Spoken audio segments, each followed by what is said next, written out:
Well, here we go into the book of Ezekiel. This is going to be a fun book to get into. Lots of quotes and prophecies that come out of the book of Ezekiel. So, to give some background on this one, Ezekiel is a prophet that lived in the time of Jerusalem, about the same time as Jeremiah. So, he's kind of a co-prophet at the time Jeremiah was in Jerusalem as well, which we've just recently gone over those videos. So, Ezekiel is one of the people that he gets taken in 597 BC to Babylon. So when Babylon first comes down and they take Jehoiachin off the throne, they put Zedekiah on the throne and kind of make the Jerusalem area a vassal state of Babylon. Ezekiel is part of that first group. Now, out of all the three groups that go to Babylon in this exile that we learn about in the book of Jeremiah, those who go at the beginning of the exile are the ones that do the best, basically. They're the ones that get the best results out of it. So Ezekiel's part of that group. Daniel ends up being a part of that group. We're going to read him in a later chapter or a later book as well. So let's get into the book of Ezekiel and understand this. Now, the name Ezekiel, there's kind of like an ascension story going on with this. The name Ezekiel means God strengthens. So imagine they're the exiles that have gone to Babylon as prisoners, but now Ezekiel the prophet is with them to work with them, and his name means God strengthens. So there's hope for these people. Now in the NRSV, there's some information that they put in there, in one of their essays, talking about the book of Ezekiel from Stephen L. Cook. And I wanted to read this to give some more ideas, just to kind of get you a high-level view of Ezekiel. He says, not the only information we have about the prophet comes from the book itself. In this collection, God's divine prerogative overshadows and submerges the prophetic personality. Since Ezekiel is a literary character within his own prophecies, his shocking and mystifying actions must often be interpreted in a highly symbolic and theological manner. Not necessarily as a window into the prophet's actual personality, though. Some facts seem established. Ezekiel was a Judean exile in Babylonia, living in the deportee settlement of Tel Abib. His prophetic career stretched from 590 to at least 571 BC. The prophet and his school, the followers who edited and preserved his prophecies, were members of a lineage of priests in Israel known as the Zadokites. At the time of Ezekiel's exile, the Zadokites controlled the Israelite high priesthood and held power at the Jerusalem temple. They took a specific priestly theology with them into exile, preserved elsewhere in the Hebrew Bible as a source of the Pentateuch known as the Holiness School. The priestly theology of the Holiness School thoroughly infuses the book of Ezekiel. Ezekiel was among the first group of exiles taken to Babylonia in 597. Ezekiel's family must have been considered prominent and influential, for according to the account in 2 Kings 24, mostly the chief men of the land were taken captive to Babylon by Nebuchadnezzar when Jehoiachin was deposed as king of Judah. Most scholars assume that this event took place in 597 BC, but the fact that Zedekiah succeeded Jehoiachin leads us to assign it a little earlier to 601 BC, following the lead of certain chronological data in the Book of Mormon. So that's a little bit more about Ezekiel, and you can get that from Sparing the Voice of the Prophet. So we know from Ezekiel's own record that he lived among, he lived among the exiles in Tel Abib, which seems to have been a colony of the Jewish exiles on the river Chebar, probably a small tributary of the Euphrates, a little east of the city of Babylon itself. He spent his life among the captives, and the record indicates that he ministered for at least 22 years after his call as a prophet. Some questionable traditions indicate that he died a martyr at the hands of one of the Jewish leaders offended by his prophecies. Beyond that, we know virtually nothing more about Ezekiel the man. So that was from Gerald Lund's book, Ezekiel the Prophet of Judgment, Prophet of Promise. So an interesting guy that we're going to learn about today to go along with him. So let's get into this. Verse 1, now it came to pass in the 30th year, in the 4th month, in the 5th day of the month, as I was among the captives by the river of Chebar, that the heavens were opened, and I saw visions of God. So most likely his 30th year, this is the age when priests would start their ministry, basically, in the 30th year. So this is Ezekiel's about 30 years old, basically. So he was taken to Babylon around 597. So this is probably nearly 10 years before the main exile. Remember, this is the first exile. There's the main exile that we always hear about is the destruction of Jerusalem one in 587 BC. So continuing on here, in the 5th day of the month, which was the 5th year of the king Jehoiachin's captivity, so 5 years into the captivity, the word of the Lord came expressly unto Ezekiel the priest, the son of Buzi, in the land of the Chaldeans by the river Chebar, and the hand of the Lord was there upon him. So this is a vision that Ezekiel the priest is getting basically while they're in exile. So that's beginning in verse 4. And I looked, and behold, a whirlwind came out of the north, a great cloud, and a fire enfolding itself. And a brightness was about it, and out of the midst thereof was the color of amber, out of the midst of the fire. So the words wind, tempest, or storm would better fit the meaning intended here in Ezekiel. A wind that revolves on its own axis with great rapidity is not what is meant by the Hebrew word translated whirlwind. Rather, the idea of a furious or powerful wind is what was intended. This is Unger's Bible Dictionary under whirlwind. So the metaphor signifies the power of God. Now, these figures are used throughout the scriptures in associating with glory, power, and majesty of God's presence or that of his messengers. So we see this idea of out of the whirlwind things happened. We see this in Exodus, Leviticus, Matthew, brightness of fire, color of amber, lamps. They're all over the place, basically. So this is a common idea, understanding God's glory and power and majesty, basically. So verse 5, also out of the midst thereof came the likeness of 4 living creatures, and this was their appearance. They had the likeness of a man. Now this is really interesting as we look at these 4 living creatures, basically. If you look at in Egyptian mythology or Egyptian religion and ideas, when they would mummify a person, they would put their insides into jars. There's usually a couple of jars called the canoptic jars. They usually had the head of one of the gods on them, so a monkey, a jackal, those kinds of things on them, these canoptic jars. In facsimile number 2 in the Prograde Price Book of Abraham, you'll see these canoptic jars in facsimile number 2 as well. So this is a quote here from, let's see, this is Guthrie and Moiter in the New Bible Commentary. They said, in his vision, Ezekiel saw 4 creatures, each of which had 4 faces. They 4 had the face of a man, a lion, an ox, the face of an eagle.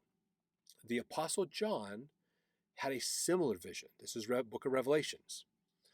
In his vision, the creatures were described as being like a lion, like a calf, having a face as a man, and like a flying eagle. It's Revelations chapter 4. The prophet Joseph explained that the 4 beasts in John's vision were representative classes of beings. So section 77 of the Doctrine and Covenants talks about Revelations, which is similar to what Ezekiel's seeing here as well. The faces of the creatures in Ezekiel's vision seem to represent the same thing. The following interpretation from an ancient Jewish commentary is in harmony with that view.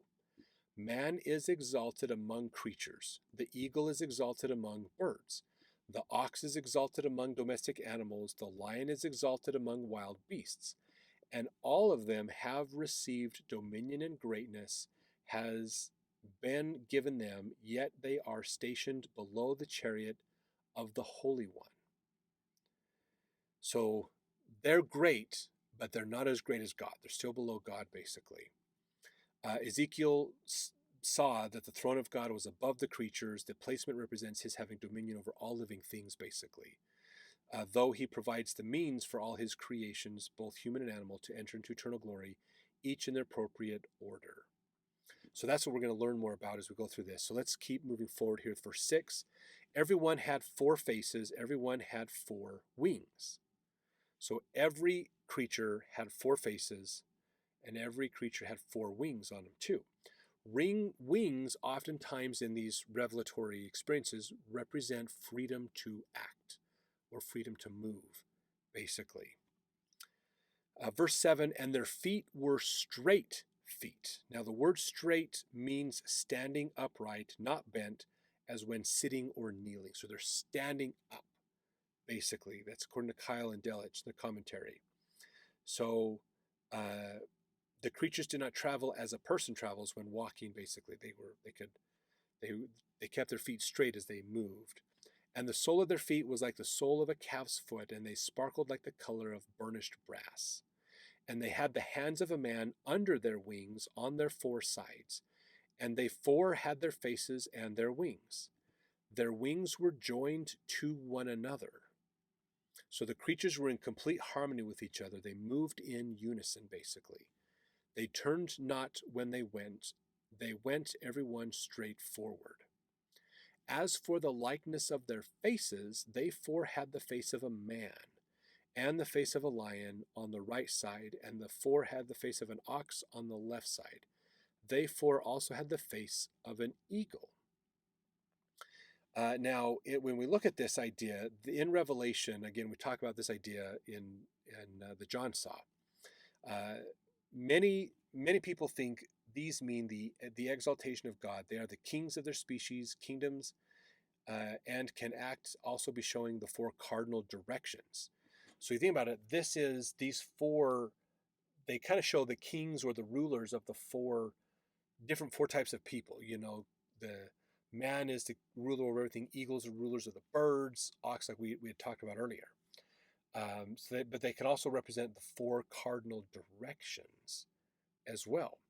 So this is interesting because we can think of this as a temple scene, basically. Later, some depict these four as the four Gospels and how they describe Jesus. Matthew, man, Jesus will be a mortal Messiah. Mark, the lion, the Son of Man, but also the Son of God, the Lion of Israel. Luke, the ox or calf, a domesticated Jesus and a willingness to carry our sorrows. John, the eagle, the high Christology of Jesus.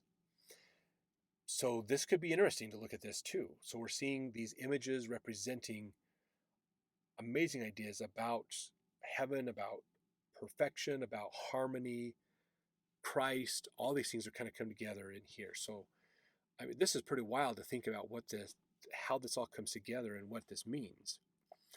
Now, verse 11, thus were their faces and their wings were stretched upward. Two wings of every one were joined to one another, and two covered their body. So the two wings out touching each other and two wings covering their body. And they went every one straight forward. Whither the Spirit was to go, they went, and they turned not when they went. So as they went, they moved straight. They didn't like turn and then go sideways or something. They would go straight basically everywhere they went. So they're not turning, they're not changing, they're true, they're straight, moving in, following the Spirit as they went. Verse 13, as for the likeness of the living creatures, their appearance was like burning coals of fire, and like the appearance of lamps. Now, he's not really describing literally things that, he's trying to understand from his knowledge, he's trying to explain what he's seeing, basically. So realize that, okay? As he says here, and it went up and down among the living creatures, and the fire was bright, and out of the fire went forth lightning. So fire across all over them. It's like they're like a coal of fire. They're on fire. They're glowing. There's glowingness around them and lightning coming off of them, basically. Verse 14, and the living creatures ran and returned as the appearance of a flash of lightning. So they're moving super fast, pew, pew, pew, pew, like the flash. Verse 15, now as I beheld the living creatures, behold, one wheel upon the earth by the living creatures, with his four faces. So a wheel is there with four faces on it. Now, something that's interesting about this, when you look in section 77 of the Doctrine and Covenants, which is a LDS scripture that helps us understand the book of Revelations, Joseph Smith had something interesting to say, is according to Joseph Smith, when he asked questions about Revelations, when he got section 77, he found out wills and wings usually mean agency or the ability to move and act. So a will upon the earth is, think of like a wheel on their feet. So they don't have to walk. They're like standing on a platform that has wheels and it's moving them around. That is the symbol of motion, the ability to act. Agency could be part of that too. Verse 16, the appearance of the wheels and their work was like unto the color of a beryl. And they four had one likeness, and their appearance in the work was as it were a wheel in the middle of a wheel. So a bigger wheel with a smaller wheel inside of it. If you think of the Egyptian hypocephalus, the circular figure 3, basically, I think that's figure 3. I think in the book of Abraham. So this hypocephalus, a wheel inside a wheel, or kind of concentric rings, is kind of what he's looking at, basically. Verse 17, when they went upon their four sides, and they turned not when they went. As for their rings, they were so high that they were dreadful, and their rings were full of eyes round about them four. So they had these rings and eyes on them. When the living creatures went, the wheels went by them, and when the living creatures were lifted up from the earth, the wheels were lifted up. So again, they're on a platform, and they can see all over their place. They can see all around them. They don't need to turn. They just move in a forward direction, moving around, and they're on this platform that's moving them. So verse 20, whithersoever the Spirit was to go, they went. So they're following the Spirit of God. Whither was their spirit to go, and the wheels were lifted up over against them, for the spirit of the living creature was in the wheels. So the Holy Ghost is moving them or guiding their agency, their ability to move. So if we think of this as like the world, the four cardinal directions, the four scenes, the four ways of man, the Spirit is guiding their agency. If we turn and allow the Spirit to influence our agency, we follow God, and we can follow in a straight line. We don't turn and go sideways or change. Verse 22, and the likeness of the firmament upon the heads of the living creatures was the color of the terrible crystal, stretched forth over their heads above. So above them was like, it looked like a crystal structure, bright, reflective, those kinds of things. Verse 23, and under the firmament was their wings, straight, one toward the other. Everyone had two, which covered on this side, and everyone had two, which covered on that side. So two wings on each side of the body. And when they went, I heard the noise of their wings like the noise of great waters, as the voice of the Almighty, the voice of speech, as the noise of an host. When they stood, they let down their wings. And there was a voice from the firmament that was over their heads when they stood, and had let down their wings. And above the firmament that was over their heads was the likeness of a throne. So these are down here moving around, doing their thing, symbolizing like earth, kingdoms of earth, those kinds of things happening. Then there's this firmament, like a heaven, a separation up above. Then the throne of God up there basically is what he's looking at. So as the appearance of a sapphire stone, and upon the likeness of the throne was the likeness as the appearance of a man above upon it. And I saw as the color of amber, as the appearance of fire round about within it. From the appearance of his loins even upward, from the appearance of his loins even downward. I saw as it were the appearance of fire, and it had brightness round about him. So you think of the idea of this glowing energy coming off of God as he is sitting on his throne. His glory emanating from him, basically, that's around him. Verse 28, as the appearance of the bow that is in the cloud, so rainbow, basically, in the day of rain, so was the appearance of the brightness round about. This was the appearance of the likeness of the glory of the Lord. And when I saw it, I fell upon my face, and I heard a voice of one that spake. So rainbow, this is the symbol of covenant from Noah's day. Basically, this idea of that you could think of this maybe as the appearance of a bow is a cloud, so was the appearance of brightness round about him. So when you see that like a bow, like there's this brightness of colors and things going on around God, basically. And then he heard a voice speak. And as soon as he heard that, he fell down. He's like, oh, I'm in the presence of God. Holy cow, this is really God. God is in the appearance of a man. Pretty cool. So let's jump over to the next chapter of Ezekiel as we continue to think through this prophecy, this vision that Ezekiel is having.